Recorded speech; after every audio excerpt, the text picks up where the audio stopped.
Look, I read a thing, and I read a thing online one time. Yeah, it was great.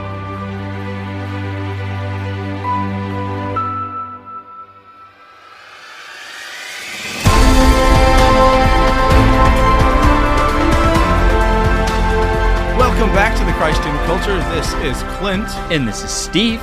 And it's a lovely day. It really is. It's a lovely day. Not just because you're here with me recording, but it was 80 degrees and sunny outside when we pulled up this morning. Welcome to Texas. It's a good day to be alive. It is. Life is a good thing. Yeah. I'm generally pro-life. And that would explain your job. Yeah. Yeah, that was the pun. Thanks. For everyone who's new to our show, Steve works for Texas Right to Life. Yeah, that's great. Anyway, how are you? What have you been taking? What sort of media? What's going on? How's life? Life is good. I literally just recorded with with Gordon the other day. Yeah, I recorded with you. Don't you remember that? I don't. I recorded with Gordon the other day, and we recorded outside, which was fun. Oh, cool. Yeah, we don't always do that. But that was cool. And today is a big day because our good friend Danny Sackford, who we have shouted out on here many, many times, and actually she started her own kind of show, which is the Catechist Scientist, right? I think something like that, yeah. Yeah. So we'll put a link to her in the show, so go check that out. Basically, she talks all about how science and religion don't actually conflict and that they actually help each other, which is kind of ironic because we were actually just talking about this before the show. But before I get off track, she got her doctorate this week, and so we're celebrating with her today. But the reason we were talking about it before the show is as we were driving over here to record, I saw a bumper sticker that said, it was the Jesus fish, but instead of saying Jesus on the inside, it said science, as if science replaced Jesus, basically. And then you're wearing a shirt that says something about science, too. Silence is what my shirt says. Oh, I read it from across the room, and that's why I was so confused. Yeah, so... This is embarrassing. He's not actually literate. Yeah. Sorry. I may have lied. Sorry, ladies.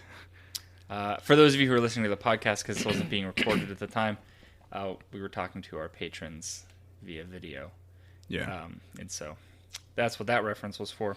Anyway, also, shout out to the patrons. Yeah. Before anything, I cannot forget, I have to shout out Mackenzie Young because she listened to our Brave New World episodes and got livid that I did not mention her by name in either episode. Oh my gosh. Yeah. Wow. She was very upset. She was like, I can't believe that you wouldn't shout me out. And I was like, I have shouted you out many times in the past. Many times. And she was mad. Not always by name. Yeah. But many times. Yeah, but I have to shout her out because she has brought me a new obsession with Brave New World. Yeah. And so I'm shouting her out so that I don't get murdered one day. Whoa. She was very mad at that, which is very funny.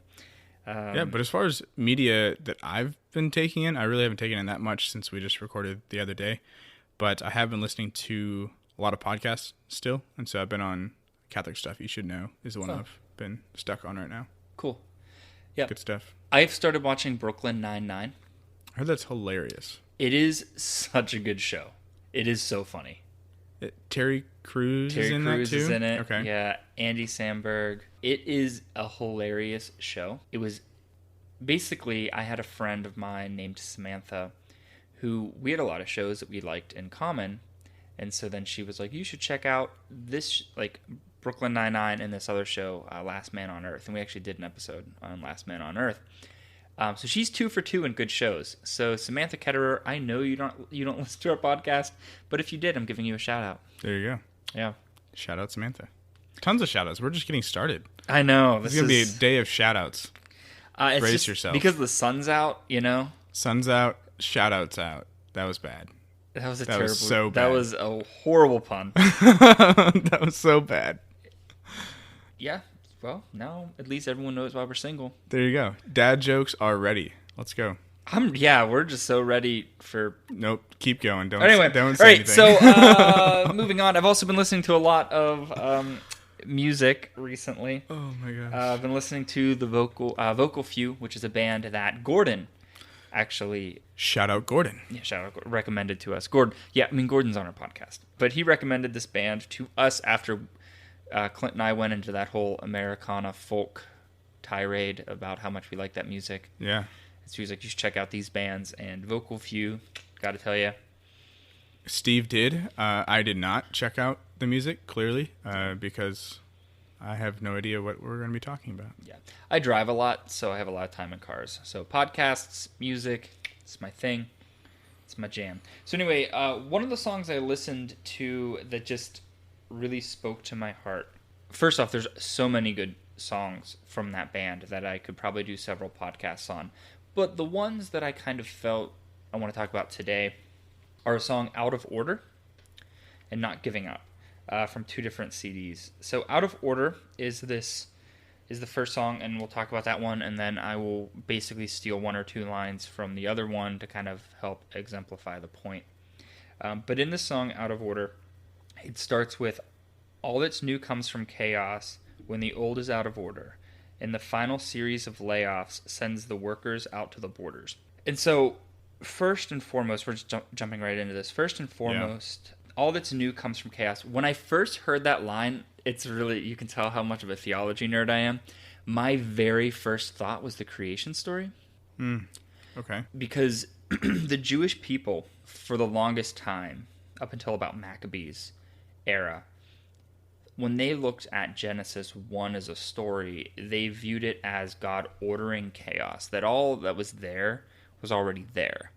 And he just ordered it because that's their understanding of God, right? At that point, like, he basically took this people that were chaotic and brought something new, brought the kingdom of Israel.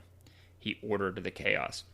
And it wasn't until Maccabees when, they really believed in the resurrection of the body and people were getting burned alive by the Greeks that they realized, oh wait, God will be able to restore them. So God can actually create out of nothing. And they started having an understanding that God creates out of nothing. Ex nihilo. Right.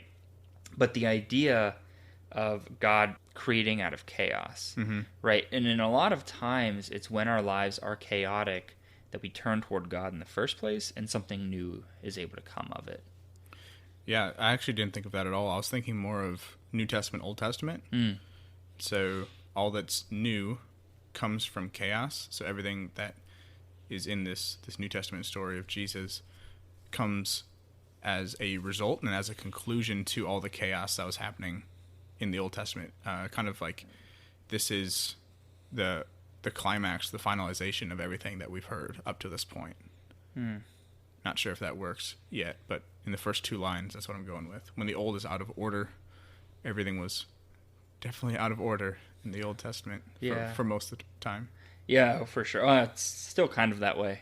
Yeah. Our faith is very, I'm drawing with my finger, but it's very kind of cyclical. Don't hit your microphone. I'm sorry. So anyway, in the final series of layoffs sends the workers out to the borders. And so I think there's several ways you can take that, but I'm going to hop into the next line because I think it sheds light on that previous line of, and there's still no comfort that comforts all those who stay within the frames. And then it continues, because whatever it is that keeps them stable isn't able to give them their names. And so when I see that with like the final series of layoffs, send the workers out to the borders, that it kind of, as somebody who is once unemployed, it really forces you to step outside of your comfort zone. And you got to, we as a culture, as an American culture, really care so much about stability. It's making sure you're stable, making sure you have the money, make sure, you have this job. And we really begin to idolize our careers and our homes and our like way of life as almost our greatest good, right? And I think a good example of that is we have a supporter at Texas Right to Life who everything's going to work out, but their company was being bought out, so they weren't even sure they were going to have a job, and they always give a certain amount of money throughout the year. And so they were like, well, we don't know if we're going to have it because I might lose my job. And so instead of giving it in several installments throughout the year, here's all that we normally give you all up front in January. I might lose my job in 3 months, but I'm putting my trust in the Lord. Holy because cow. like my tithe and like my giving to God and his causes is more important to me than like my career or my status in life. That's amazing. And that shook me to the core. It shook me to the core because it made me realize, what do I idolize? Like, do I idolize my job? Do I idolize money? Because, it's funny that whenever things start to get tough financially, the first thing we get rid of is like our tithe or like what we're giving to the church or like what we're giving to those causes. And that really should be the first thing we do. My dad always told me growing up, he's like, you got to pay yourself first. And I understand where he's coming from. It's about saving. But where you should put your money first is definitely with God. Mm-hmm. Which is hard. It is difficult. And that's even in Scripture, right? You have the people who are like giving tithes out of their excess, and then the woman who gave the two coins. And that's my exact point, is that God cares more about, like, he praises more that woman who gives everything when she has nothing than somebody who has a ton of money and just does the bare minimum of what they can. Because what we have to begin to realize is everything we have is of God. Like the fact that we even have a life and we're even healthy enough to work, and the fact that we have a job, and the fact that we're able to even do any of that is because God has given us the free gifts of being able to be healthy, being able to be alive, being able to make free choices and have free will to do these things. And so if we're not giving back, then we're almost saying we're not thankful for those gifts. Mm-hmm. Yeah. I kind of took this in a different direction, but in the final series of Layoff Sends the Workers Out to the Borders, that part I immediately thought of co-workers in the vineyard. Yeah. So we as missionary disciples, we as Christians are sent to be co-workers in the vineyard, which means we're supposed to work together for the vineyard of God. Yeah. To build up and care for his church.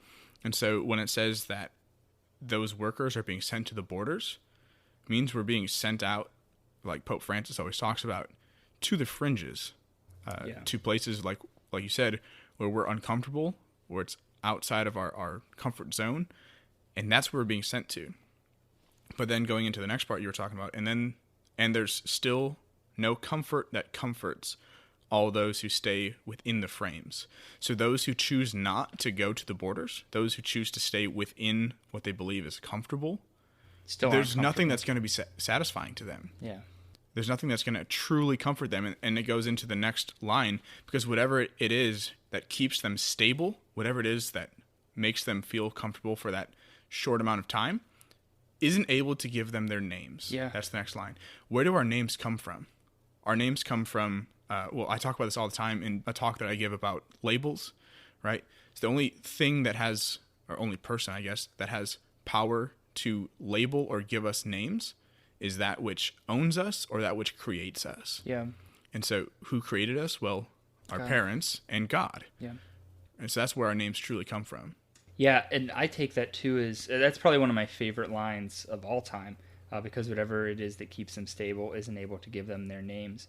Because what are we really seeking out of life? Like when we want really good jobs, when we want all of this status, we want ultimately to be loved, right? We want people to recognize us, to care about us. Sometimes we think, oh, if I have this really good job, then I'll make people proud of me, or I'll have like some sort of status and people will like me, because we crave that relationship. Mm-hmm.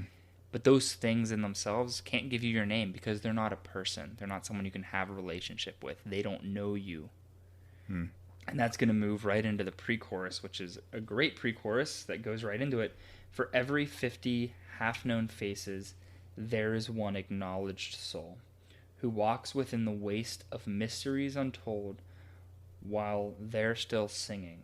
And they're referring like they're still singing to the chorus. Work, buy, use, die. And it just keeps going off that. And that's the chorus. So that's exactly what I talk about, is there are basically these 50 half-known faces that live life as work, buy, use, die.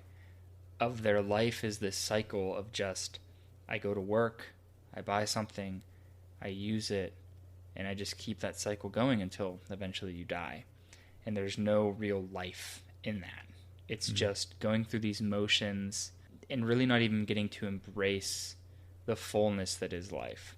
And I think there are plenty of people, myself included, who have fallen right into that sort of trap, where you get into a funk and you just kind of go through the motions and you do the same things and you aren't taking any steps to grow and step outside of your comfort zones. Well, that's the language of our modern culture. Yeah. You work, you buy, because it's a consumerist economy, you use those things, and that leaks over into people too. Yeah, and I was actually about to go into that, but yeah. Sorry. No, perfect. And you keep doing those three things over and over and over again until you die. And maybe you're going to get to this, so I apologize. You can cut this out. No. But the title of this song is Out of Order. Mm-hmm. I think that speaks into, obviously this is very poetic, but out of order, you think of vending machines. You think of some kind of machine or something that you're buying or you're using, and it's out of order. Yeah. But I think they're trying to show us that those things, the desire, the attachment to those things, that is what is out of order in this relationship. And I think going back to that first line, for every 50 half-known faces, half-known, that's because that's the relationships that we have. Mm-hmm. Maybe I see you and, oh, hey, how's your day? I don't really care. How often do we as people do that, Oh, they're so shallow relationships. Yeah, I talk to people from other other countries, and whenever you say "How are you," like that to them, that actually means you're about to sit down, we're about to grab some coffee, and we're going to talk about how you are. And so we're like, "Oh, hey, how are you?" And we walk past them, they get really confused, and they're like, "That is the rudest thing anyone has ever done. You have zero care about me as a person." Right.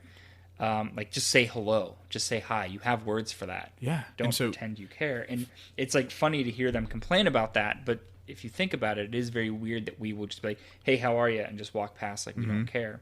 And so I love that out of order, and it's not a wrong time to go into it. Out of order, it also means that something is broken. Yeah. And that what is order, right? Because all this new comes from chaos, right? There's a chaos in this thing that is broken, that is out of order. So what is the ordered version of this chaos? And it is this one acknowledged soul who walks within the waste of mysteries untold. What does that mean? Well, for me, it sounds like contemplation. It sounds to me like somebody who walks within this waste of mysteries untold, this mystery that we refer to God's mysteries, this person who walks side by side with God, where it's totally a mystery untold. We can understand a ton about God. We have theology. We have thousands of years of theology, but we've still barely scratched the surface of who God is. He's infinite. We can never fully know him. And so in a certain sense, when we walk with the Lord, we are walking with these mysteries untold. And when I hear within the waste of mysteries untold, it sounds very Eastern, very mystic in its theology. When they talk about this cloud of God, they refer to being in the presence of God and almost being blinding, not being able to see. They refer to it as a darkness, the light is so bright that you're blinded, and it's almost like this darkness that you walk in because you just can't comprehend the greatness and the beauty of God. Yeah, I think for me that part had kind of a similar meaning, but for every 50 half-known faces, I already kind of talked about that, there's one acknowledged soul. So for every 50 that have this shallow, impersonal relationship, there's only one that truly is known. And kind of like what we were talking about, who is the one that we're desiring that relationship for? It's God, right? The one who gives them their names. And so there's only one out of every 50 that is truly acknowledged, that is truly known, that truly understands that relationship. And so they can calmly walk through these wastes, calmly walk through these mysteries, because they know that there's something stable outside of them. Yeah. That's kind of the way I'm seeing that.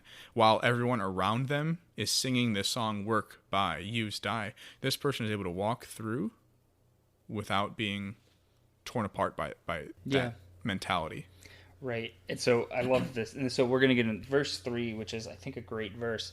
And kind of tells me that I think that this guy's got to know just the teeniest bit of theology, because it's a pretty good part. For every 5 of the ones who travel, there is one who returns to their home to tell a story that over time unravels till it's canonized in their tomes. Because then it goes back into the pre-chorus and the chorus. So of all these people, these one acknowledged souls, 1 out of 5 of those come back and they tell this story. So they've walked in this mystery, right? They've walked in this mystery of God. They've walked in this experience that they've had with God. And they go back and they tell a story that over time unravels. And that's how Scripture has been compiled. When you look at the Old Testament, when you even look at the New Testament, it's this, I have encountered God, and this is my story. And it was passed down through this oral tradition. And when you look at like Job, the book of Job was a famous story that was broken apart and has all of this stuff added to it to really break down who God is. And so I read that part, I realize like that's what's happening. And that's the beauty of our faith, and what we talk about here on this podcast of like the importance of stories, is that we individually, just like David or Solomon or any of the people of the Old Testament or the apostles, have a chance to experience God and share our story. To participate in Yeah. the story. Yeah, I think looking at this, I think this is the saints. Mm-hmm. For every 5 of the ones who travel, there is one who returns to their home. Well, what is our home? Our home is to be with God. Yeah. That's what we're made for. That's what we're created for. And so for every 5 of the ones who travel, a lot of the times going to the afterlife or whatever is seen as traveling. The Greeks used to, we talked about this last week. The Greeks had a god whose purpose was to bring the souls to their final resting place in the afterlife. And so it's always seen as traveling. And so for every 5 of us who die, I think it's saying there's one who actually makes it to their home. There's one who becomes a saint. And when they get there, they have this story that over time unravels for the rest of us. Because we as Christians and as Catholics especially, we go to these stories to guide our own, right? We learn from the saints. Hopefully we don't idolize them, but we look to the things that they did to help us do the same. Yeah. And I think that even goes to the last line where it says, till it's canonized in their tomes. They're canonized. They're saints. That's what it means. In their tomes, in their stories. Right? And then that goes into exactly what you're saying, where we all have the opportunity and the calling to participate in that same story, the story of God. And so then the final thing I want to get into is the bridge, which I make my decision out past the door, no ammunition into the war. There's no protection where good souls are born. Winds shift direction. Here comes the wolves. Here come the wolves. Here come the wolves. This is beautiful. No, I think this goes back to the beginning. Yeah. Because in the beginning, we were talking about going outside of the frames, out to the borders, and how it's dangerous. But even if we stay, we're not going to find comfort. And so I think this is the part where they're making the very first line. I make the decision out past the door. I'm going outside of what is comfortable in this safe home. I have no ammunition. I have nothing, but I'm trusting. Just like the person who is walking through the waste, he's trusting. He has nothing, and he's just going out. No protection, where good souls are born. Yeah. This is where he's called to be. This is where the good souls, the saints that we just talked about in the last section, this is where that happens. In the danger, in the places where we're risking it all and going outside of our comfort zone, where wind shifts direction and here come the wolves. Right. Because we're being attacked.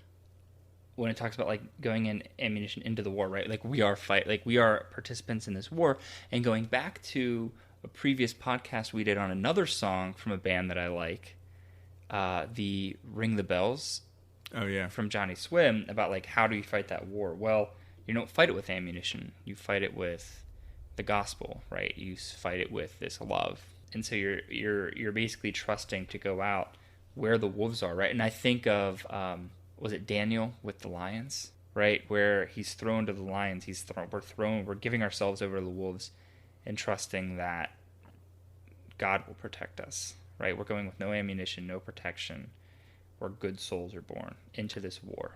Every time someone talks about that story, I think of the VeggieTales version. Of course you do. Of course you do. Let's be honest. I'm sure there's someone listening right now who is totally relating to that. I'm sure. We are the VeggieTales generation. I never watched VeggieTales. That explains so much. Yeah, that's why I'm a pagan. So the second song I want to get into is by Vocal Few called Not Giving Up. We're going to switch it up just quickly because it goes back to this idea of being in the mysteries untold. And really the big lines I want to get to, it opens up with, I guess, it's basically sets up as they are stuck inside. It's a snowstorm. It's a Christmas song. It is a Christmas song. It says, so now we sit alone and nurse our broken bones, and every door has been closed and windows are boarded up. And so this part, do you see the light?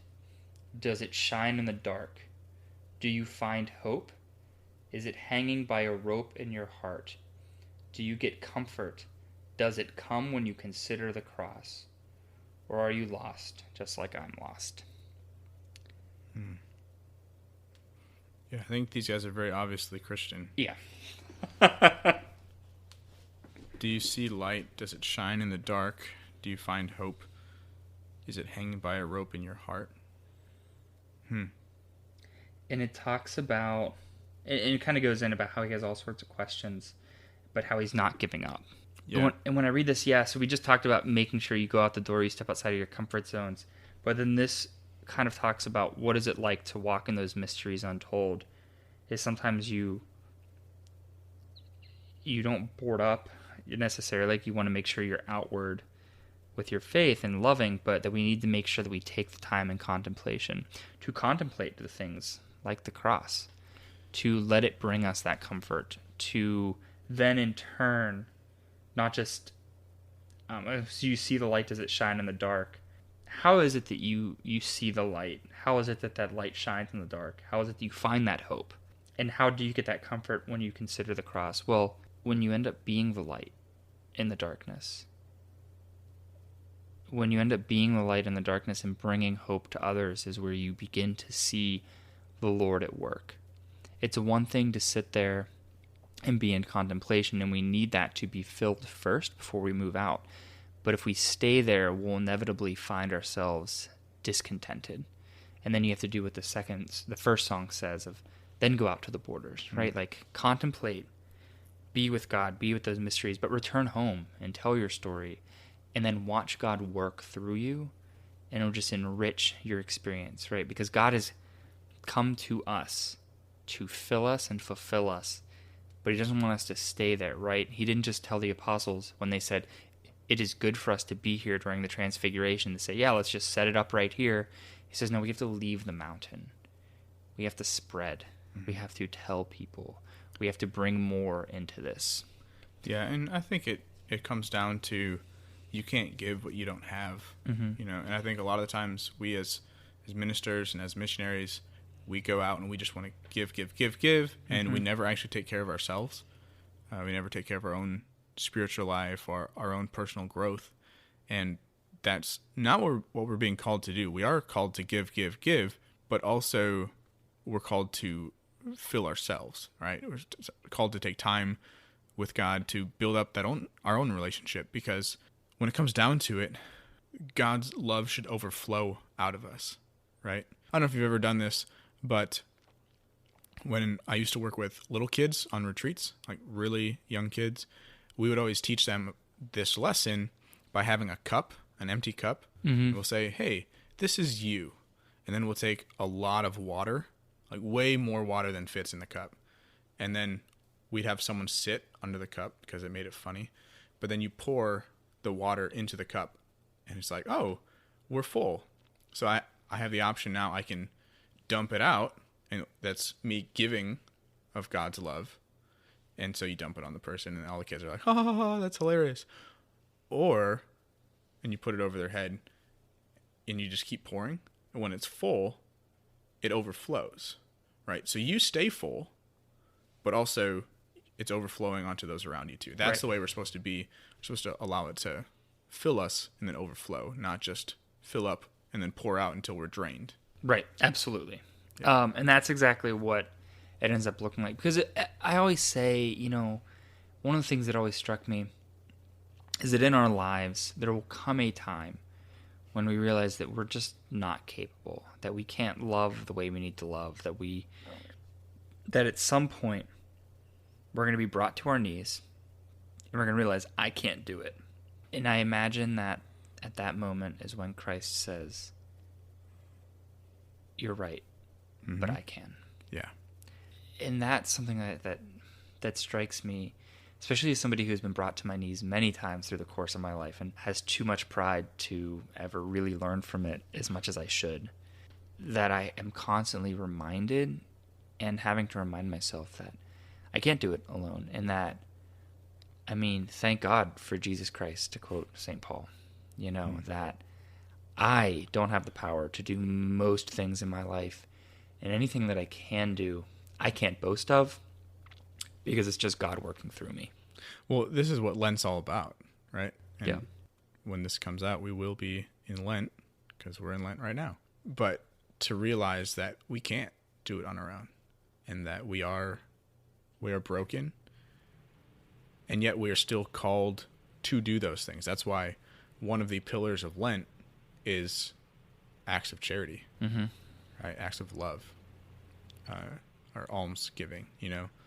And so, yes, pray. Yes, fast. Because that's the prayer is where we fill ourselves. The fasting is where we remind ourselves that we can't do it on our own.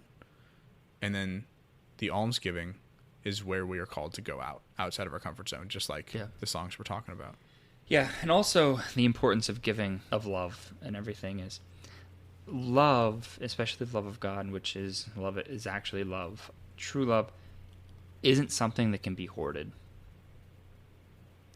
It's one of those paradoxical things that you see in our faith where the moment you try to, you know, if God's filling you with love and you try to hold on to it and cling to it and hoard it, it just like vanishes from your hands. You must give it to receive it. Yeah, it's something that you have to give away, and that's the only way you can really keep it is by constantly letting it outpour from you. Yeah.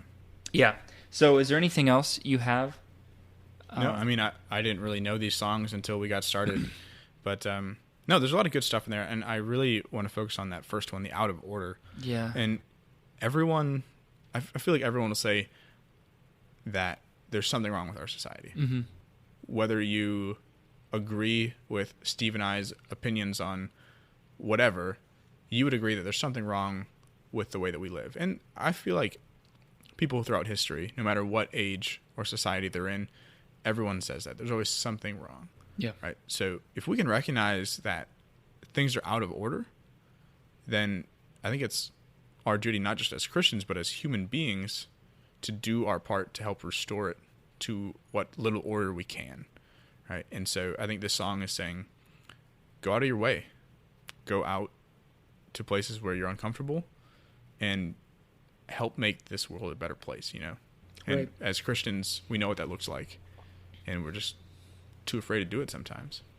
Yeah. So I guess my challenge for this week would be, first and foremost, to take time to walk in those mysteries untold. Whether it be spiritual reading, whether it be contemplative time. I would honestly suggest like taking some spiritual work to like adoration for an hour this week. Something very practical that allows us to grow in that. But then don't leave it there. I want whatever it is that God puts on your heart in that to then go out and share. And to be emboldened to go out to the borders. After that, I don't know if there's any other shout-outs you have. I'm going to shout out my coworker, Monica, who just found out that I had a podcast and began listening. Nice. Yeah. And she's like, it's so weird to hear you from a year ago. I didn't even know you. And I'm like, I existed. I did, in fact, exist. Still the real And she's person. like, so did I. We just didn't know each other. And I was like, yes, that's how that life works. works. But it was great. And so I'm happy that she's listening and she's enjoying the podcast. Yeah. I want to give a couple shout outs real quick to some new listeners and followers.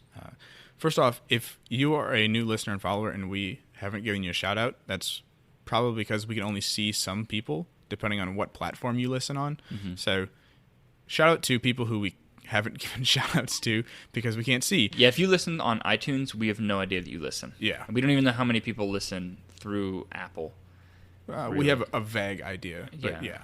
So a couple that we do know is one is Jeff Anderson. So shout out Jeff. And then a couple other ones. Kelsey Debut. I don't really know what your last name is, but shout out to you. And then also Bridget Edwards. So shout out to all you guys. Thanks for following us, and hopefully you're enjoying the show so far. We appreciate you guys. So with that, like Steve said earlier, there are some people who are watching us live right now. So all of you who are watching the live stream of all of our shows, thank you for being patrons. That's one of the perks of being our supporters on Patreon. If you like what we do, please consider helping support us. It's not free for us to make these podcasts and videos and everything else that we've been doing.